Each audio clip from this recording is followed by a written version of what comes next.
आश्रम में ये भी आपका घर है। कई बार ऐसा होता है सेवादार सही सेवा नहीं कर पाते, या कोई गंदगी फेंक रहा है, या कोई कचरा फैला रहा है, तो आप किसी की निंदा ना करें।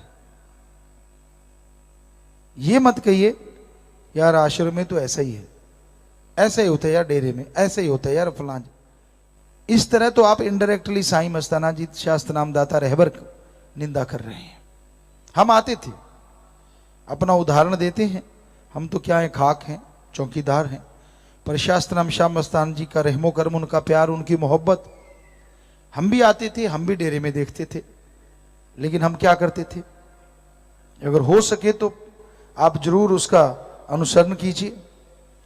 कहीं भी कमी लगती थी, जैसे आप लोग गाते रहते हो डेरे में ये होता है, ऐसा ही होता है, फला ही होता है, हम कभी ऐसे गाते नहीं थे, कोई माई का लाल साबित कर दे। दूसरी बात, कंटीन्यू होती थी 2 शहरों की, सामान बिखरा होता था, हम आते, देखा, खाना खाया और लगा कि यार बिखरा हुआ है, तो 1 कप उठाया, 1 सोडा बोतल उठाई, 2 उठाई, इतने में सेवादार आ जाते थे, नहीं नहीं भाई जी हम उठा लेंगे, शर्म आ रही है हमें, हो गया काम। खेती बाड़ी करते थे, खाना उनको खिलाने जाते, तो यहां वो काम कर रहे होते थे, गेहूं काट रहे हैं, तो उनके पास जाके खाना दे आते, तो बड़े खुश होते कि यार काम छोड़ के जाते, सेवा छूट जाती, यहीं पे खाएंगे, हाथ ऐसे ऐसे किए और दाती शुरू, हो गया काम।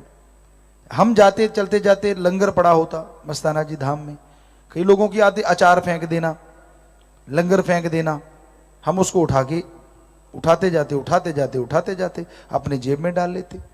लंगर से बेशकीमती तो हीरा भी नहीं हो सकता, साईं जी के वचन है, हम ये मानते थे, आप मानो वो आपकी मर्जी है, हमें ये लगता था कि हीरे मोती क्या चीज है, ये तो सतगुरु के वचन है जो जेब में डाल रहे हैं यार।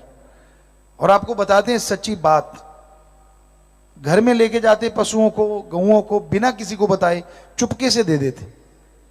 और माता जी आम ही कहा करते, शायद इनको याद आता होगा, बापूजी कहते थे कि आज मक्खन ज्यादा आया, क्या हो गया, पशु ने ऐसा क्या खाया है, आगे से टेढ़ा है, दूध ज्यादा आया, क्या हो गया आज।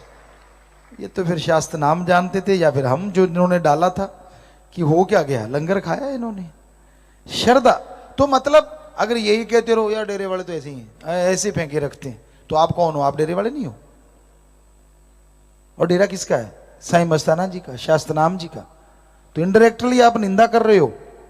और आपको लगता है नहीं नहीं नहीं हम तो सेवादारों को कह रहे हैं, नहीं नहीं नहीं नहीं नहीं हम तो वहां उसको कह रहे हैं, एडम को कह रहे हैं, फलां को कह रहे हैं। क्यों भाई, वो किसके हैं और आप किसके हो, जरा बता दीजिए। और डेरा किसका है। बजाय ये चीजें करने के, क्यों ना उस चीज को सुधारा जाए। और आप करते रहते हो, निंदा करते रहते हो, और कोई ऐसी मार पड़ती है फिर सिवाय पश्चाताप के कुछ हाथ में नहीं रहता। इसलिए अच्छा है आप खुद वो काम करें। परम पिता जी ने 88 की बात है या 89 की, बुद्रवाड़ी आना था, 86 हो सकता है, तो हम वहां खड़े थे, सेवा में आए थे, गाड़ी थी, सेवा करते थे, लेकिन ये लगा कि ये कमरे खाली करने हैं, तो वो कमरे बोरियों से भरे हुए थे। अब सेवादारों को बोला आओ भाई आओ भाई, अब बोरियां देख के कोई आए ना, या किसी को सुने ना, किसी को समझ ना आए, वो लगे हुए हैं अपने काम, मैं तो सेवा कर रहा हूं, मैं तो सेवा कर रहा हूं। तो हम भी तो गाड़ी की सेवा कर रहे थे, तो देखा कि बहुत जरूरी है, तो हमने जाके 1 क्विंटल की बोरी को जफ्फी डाली, छाती से लगा के बाहर ले आए, शुरू हो गए। हम शुरू हुए, अब उस सज्जन का नाम नहीं है, उसका बेटा यहाँ सतवंचारी है, हाँ सुरजीत सिंह, तो वो हमारे साथ था, वो उसने उठाया, वो कंधे पे ज्यादा उठाता था, उसने बैग लगाई, 1 बोरी उसने उठा ली। अब हम लोग दोनों चले तो वहां तांता लग गया, और करते करते कमरे दोनों खाली थोड़ी सी देर में। अब ये कहते रहते यार ये तो भरी रखते हैं, यार इनको तो अकल नहीं है। तो एक तो निंदा, दूसरी डर है साईं जी का। आप कहते हो डेरे की कर रहे हैं, तो डेरा किसका भाई और आप किसके। तो ये ध्यान रखा करो, हमारा तो बताना फर्ज, क्योंकि चौकीदार तो आवाज देता है, कोई सुन ले तो भला, ना सुने हम तो भला ही मांगते हैं, पर होता नहीं। क्योंकि जैसे कर्म करते हो वैसे ही फल मिलेगा ना। तो आप किसी को गलत ना कहिए, क्या पता कर्मों की मार किस पे कब कैसी पड़ती है और किसके कर्म कब कैसे आ जाते हैं। इसलिए अच्छा है, आपका घर है, राम नाम यहां दिन रात गाया जाता है, आपको लगता है यार यहां ये कमी, ऐसा होना चाहिए, तो वैसा कर दो ना। आप भी तो सेवादार हो, आप भी तो सेवा करने वाले हो। बजाय किसी के गाने के, बजाय किसी का बुरा करने के, क्यों नहीं आप खुद वो कर्म कर डालते। हम तो ऐसे ही करते थे। विप्रा जी का रहमो कर्म बड़ा बरसता था, दर्शन हो जाते, कहना ही क्या। हमने बहुत लोगों को देखा जिद करते, लड़कियों को, लड़कों को, जब हम मजलिस में आते, उनको नहीं पता, हमें एक एक का पता है, पर नाम नहीं बोलेंगे, और ना कभी बोला ना बोलें शायद। बड़ा शोर मचाते, मैं तो आगे बैठना, सेवादार रोकते, ये वो तपाक तपाक तपाक, और हम बैठते कि सतगुरु मुझे ना देखे तो कोई बात नहीं, मैं सीधा देखूं, बीच में कोई आए ना, चाहे सबके पीछे बैठना पड़ता। तो ऐसा ही था, सब यहां से रास्ता नहीं है, एक कोना देखा, अच्छा यहां से सीधा फोकस होके रहेगा, डिफोकस नहीं होगा, तो वो बिल्कुल वहीं जज के बैठ जाते, और मतलब ही नहीं फिर तो इधर उधर का, ना कोई आगे आता कि यहाँ इसके बाद आगे से कोई नहीं जाएगा, कि एक पल भी गवारा नहीं होता था। और फिर लड़ना क्यों, सेवादार ने कह दिया वहां बैठ तो बैठ, उसमें क्या है, मान लिया तो फायदा। सेवादार का फर्ज है कि वो प्यार से कहे, पर कई बार आप इतने उतावले हो जाते हैं कि उसको धक्का भी करना पड़ता है, वो भी क्या करे, क्योंकि आप इतना धक्का मारते हैं, इतना खींचातानी करते हैं, तो वो रोकेगा। वैसे फर्ज उसका है कि हाथ जोड़े, भाई जी बैठ जाओ, बहन जी बैठ जाओ, मान जाओ, पर आप सेवादारों को उठा के ले चलो तो फिर सेवादार भी तो कुछ करेगा ना आगे से रोकने के लिए। मारना नहीं, पीटना नहीं, लेकिन थोड़ा धक्का मुक्की हो जाती है तो वो गलत है। कई बार आपको वचन किया कि सूत का धागा बांध दे, कोई उसको भी टच ना करे, ये है सत्संगी और ये है मालिक का प्यारा। उसको दबा लिया, नीचे से ऊपर से देखा, नीचे से देखा, तो ये क्या भक्ति बड़ी हो जाएगी? इससे दर्शन करके क्या आप ज्यादा कुछ लूट लोगे जब वचन ही नहीं मानना? तो रूहानियत में एक चीज की भक्ति है, दृढ़ यकीन और वचन को मानना। गुरु को मानते हैं, गुरु वचन नहीं मानते, तो कैसी खुशियां कैसे मिलेंगी वो?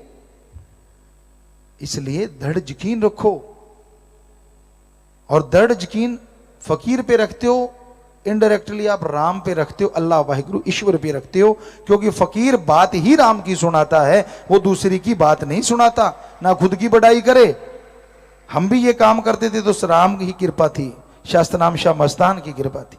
हमें क्या आता जाता था, गाँव में थे, सीधे गाँव से जुड़े, आज भी वही खेती बाड़ी करना, उसमें मजा बहुत आता था। अभी हम गुरुसर में जा रहे थे तो गाँव, वो टीले, वो यादें सब वैसी की वैसी हैं। तो हम बच्चों को बताया, वहाँ बच्चे थे, कि बेटा ये है हमारी जड़, हमें तो यहाँ मजा आता है, टीलों पे बैठ के ऐसे बैठ जाया करते थे, लेट जाया करते थे।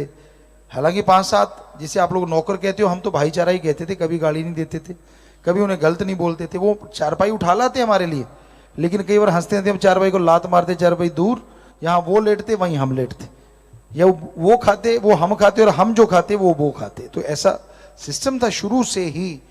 लोग बड़ा देखते हमें हैं, अच्छा इनके हाथों का खा रहा है। हमने कहा बेटा नहर ये खुद के लाते पानी मत पिया करो, तो चुप हो जाते, बात नहीं आती थी किसी को। हमारे तो वो भी बच्चे, हमारा तो सबसे प्यार था, पूछ सकते हो आप जाके, कोई जात पात नहीं, कोई धर्म मजहब नहीं, सबसे प्यार। सारे बच्चे हैं जो अच्छे हैं, नहीं अच्छे वो भी बच्चे हैं, अब तो फकीर हैं, क्योंकि उनके लिए भी दुआ कर सकते हैं, और तो कुछ नहीं। तो हम किसी को बुरा नहीं कहते, फकीर किसी को बुरा नहीं कहता, लेकिन जो चीजें गलत हैं, जिनकी वजह से आप कर्मों की मार सहते रहते हो, जिनकी वजह से आप कहते हो यार मैंने ऐसा कुछ किया नहीं, तो ऐसी चीजें आप अनजाने में पता नहीं कितना कुछ कर जाते हो। अब सोचना कि आपने कितना कुछ किया है, तो आपको अपने आप ही पता चल जाएगा कि हाँ यार ये भी मैंने गलती की, वो भी मैंने। तो फकीर बताएगा तभी पता चलेगा ना। शीशा देखोगे तो मुंह का पता चलता है ना, आपके मुंह पे क्या है, मूछें आई कि नहीं आई, दांत सही है कि नहीं सही है, शीशा बता देता है। तो कहने का मतलब फकीर एक शीशे की तरह होता है, वो दिखा देता है कि गलती क्या होती है और सच्चाई क्या होती है। और सच यही है, नेकी करो, भला करो, सबके लिए भला सोचो, कभी किसी का बुरा ना करो, हमेशा सतगुरु मौला से, राम से, ईश्वर से उसकी कृपा मांगो, अहंकार ना करो, दीनता नम्रता रखो, तो वो झोलियां अंदर बाहर से माला माल कर देता है, कोई कमी आने नहीं देता राम। और ये भी याद रखो, वो हर किसी को हर पल हर समय देख रहा है। आप क्या क्या करते रहते हो, आप क्या क्या करना चाहते हो, वो सब जानता है, लेकिन रोकता इसलिए नहीं क्योंकि वो वचनों में बता है। आप अगर सुमरण करते हो, भक्ति करते हो तो अंदर से भी रोकेगा और बाहर से फकीर द्वारा भी आपको जरूर रोकेगा, और आपको समझ आ जाएगी कि हाँ भाई मुझे रोका जा रहा है, मैंने नहीं ये काम करना, बस आप छोड़ दोगे। और जो जिनकी आंख नहीं बनी वो अकड़े हुए हैं और अकड़ जाते हैं। अच्छा मुझे कहा है, अच्छा ये मेरे लिए, ये नहीं पता कि अगर आप मान जाओ तो पता नहीं जिंदगी की क्या परिवारों का भला हो जाए। ना मानो तो कोई नुकसान नहीं है, लेकिन आप अपने कर्मों का बोझ उठाते रहते हो, वो नहीं कटता। बद्दुआ नहीं होती अगर वचन नहीं माना फकीर का, कोई बद्दुआ नहीं है, फकीर बद्दुआ नहीं देता। पर वचन मानो तो आपका कर्म कटे, पहाड़ से कंकर बने, ना मानो तो भाई पहाड़ का पहाड़ उठाते रहो, बस इतनी सी बात। मतलब वो दुख को खत्म करता है, बढ़ाता नहीं है। बिल्कुल खत्म कर सकता है अगर 100% वचन मान लो, ये भी होता है, लेकिन वचन की बात है, ये तो आप मर्जी के मालिक हैं। आप कोई पशु तो है नहीं जो सांकल डाल के खूंटे पे बांध दो, आप तो मर्जी के मालिक हैं, आपका दिल करे वो करो। लेकिन फकीर जो कहता है काश सुन के अमल कर लो तो जिंदगी में बहारें आ जाती हैं, खुशियों से आप माला माल जरूर होंगे, आज नहीं तो कल अवश्य होंगे। समय लग जाता कई बार, समझने में फर्क होता है। हमारा फर्ज आपको बताना है, हमारा फर्ज आपको रास्ता दिखाना है। आपकी मर्जी उस पे चलो, आपकी मर्जी जो आपके बनाए रास्ते उन पे चलो। हम तो चौकीदार हैं भाई, उसका काम रात को आवाज देना है, वैसे एक फकीर है, हमारा काम आपको आवाज देना है। आप मान लो तो फायदा, ना मानो भगवान से प्रार्थना की तो भी फायदा हो। वो अब आपके कर्मों के बोझ है, आपके कर्मों का कारण है, आप कैसा बनना चाहते हो, क्या हासिल करना चाहते हो। फकीर कभी किसी का बुरा सोचता नहीं, करना तो बहुत दूर की बात होती है, ये हमेशा याद रखा करो। वो तो दुआ करता है, राम से प्रार्थना करता है, ईश्वर सबका भला कर।